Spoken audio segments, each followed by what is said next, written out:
নমস্কার বন্ধুরা, আজ আমি চলে এসেছি আমাদের মধ্যবিত্ত ঘরের সব থেকে প্রিয় খাবার এবং কম পয়সায় সব থেকে সুস্বাদু খাবার, তা হচ্ছে ডিম।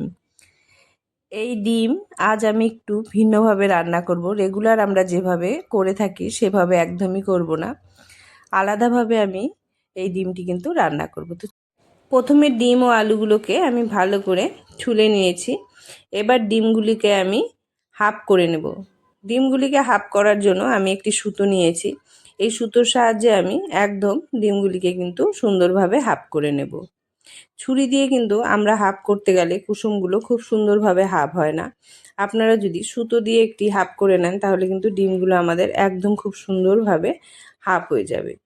এবার আমি আলুগুলিকেও একটি ছুরির সাহায্যে লম্বা লম্বা করে কেটে নেব। এবার আমরা একটি মশলা তৈরি করে নেব এই ডিমের জন্য। এখানে আমাদের লাগছে পেঁয়াজ, রসুন, আদা, লঙ্কা ও পোস্ত। এই পোস্ত দিয়েই কিন্তু আমরা মূলত ডিমটা রান্না করব। এর সাথে আমি নিয়ে নেব টমেটো। টমেটোগুলোও কিন্তু আমি এখানে দিয়েই পেস্ট করে নেব। আমরা কিন্তু কড়াইতে পরে কিছুই আর গোটা দেব না। এই পেস্ট মশলাটা আমরা দিয়েই রান্নাটা করব। তো এবার আমরা যে ডিমটা ভাগ করে রেখেছি সেই ডিমগুলিকে কিন্তু ভেজে নেওয়ার পালা। তো কড়াইতে আমি দিয়ে দেব তেল, দিয়ে তাতে দিয়ে দিব লবণ, হলুদ, কাশ্মীরি লঙ্কার গুঁড়ো, তার সাথে দিব জিরের গুঁড়ো, ধনের গুঁড়ো। সব কিছুকে এবার তেলের সঙ্গে ভালো করে মিশিয়ে নেব। মশলাগুলি যখন তেলের সঙ্গে ভালো মতো মিশে যাবে তখন আমরা ডিমগুলোকে কিন্তু তেলে ছেড়ে দেব। তবে আমরা কিন্তু হাফ করার পর কুসুমটা যেদিকে আছে সেই পাশটাকে কড়াইয়ের দিকে দেব, আর সাদা অংশটা উপর পাশে থাকবে। না হলে কিন্তু পরে আমরা যদি এই পাশটা আগে দিয়ে ওই পাশটা উল্টোতে যাই, কুসুমগুলো কিন্তু ডিম থেকে ছেড়ে আসবে। আর এভাবে একবার ভেজে নিলে আপনারা এখন যেভাবে খুশি রান্না করুন, ডিম থেকে কিন্তু কুসুম আর উঠে আসবে না। এভাবে লাল লাল করে আমি দুপাশে কিন্তু সুন্দরভাবে ভেজে নেব। দেখুন আমার একটা পাশ কিন্তু সুন্দরভাবে লাল লাল হয়ে গেছে। এবার অপর পাশটাও একটু লাল করে ভেজে নিয়ে আমি কিন্তু এবার উঠিয়ে নেব। এবার এই তেলেই আমি ডিমের ঝোলে ফোড়নটা দিয়ে দেব। তো ফোড়নে দিয়ে দিব আমি কালো জিরা। ফোড়নে কালো জিরা দিয়ে তারপর আমি যে আলুগুলোকে টুকরো করে রেখেছিলাম সেই আলুগুলোকে কিন্তু এখানে ছেড়ে দেব। আমার তেলে কিন্তু নুন, হলুদ, মশলা সবই আছে। সেই মশলার সাথে এবার আলুগুলিকেও ভালো করে লাল লাল করে ভেজে নেব। আলুগুলি যখন ভালো মতো ভাজা ভাজা হয়ে যাবে তখন আমি এখানে আমরা যে মশলাটি তৈরি করে রেখেছিলাম সেই মশলাটি কিন্তু এবার ঢেলে দেব। আলুগুলি যেহেতু আমার সেদ্ধই আছে তাই কিন্তু আলুগুলি হতে বেশি সময় নেবে না। এবার মশলাটা দিয়ে আমি আলুর সঙ্গে মশলাগুলিকে খুব ভালো করে ভাজা ভাজা করে নেব। বেশ ভালো ভাজা ভাজা করে নিয়ে আমি তারপর এখানে দিয়ে দেব পরিমাণ মতো অল্প গরম জল। আমি গরম জল দিয়ে আমি যে বাটিটায় মশলাটা ছিল সেই বাটিটা ধুয়ে দিয়ে দিলাম। আর এই রান্নাটা কিন্তু আমাদের অতটা কালারফুল হবে না বা লাল লাল হবে না, কারণ আমরা এটা পোস্ত দিয়ে করছি। আর এর সাথে আমি দিয়ে দেব অল্প টক দই।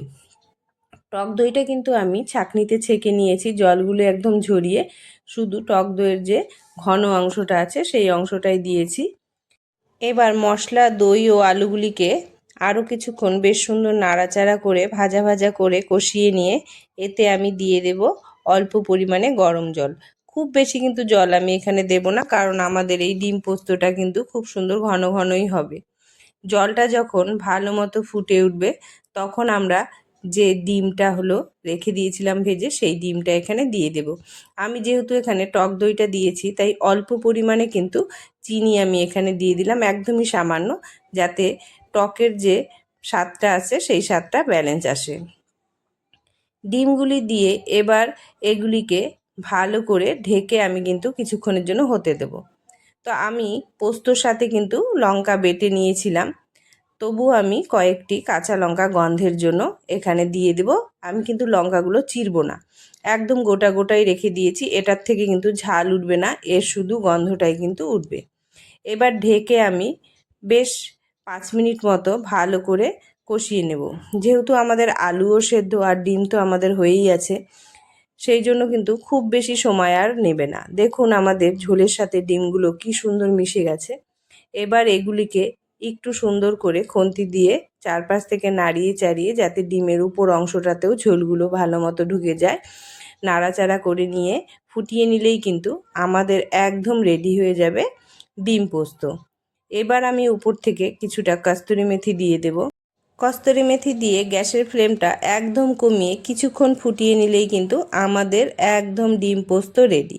এটি আপনি ভাত কিংবা পরোটা, ফ্রাই, পোলাও যে কোনো কিছুর পাশেই কিন্তু অনায়াসে খেতে পারবেন।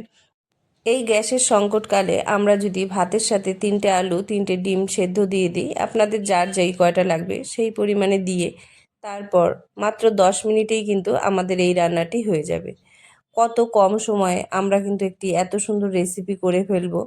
গ্যাসও বাঁচবে, সময়ও বাঁচবে, পয়সাও বাঁচবে। আপনাদের কীরকম লাগলো আমার এই নতুন ডিমের রেসিপি অবশ্যই কমেন্ট করে জানাবেন। ভিডিওটি ভালো লাগলে লাইক ও সাবস্ক্রাইব করে দেবেন। আর এই গ্যাসের সংকট সময় আমরা একটু সাবধানে কিন্তু চলতে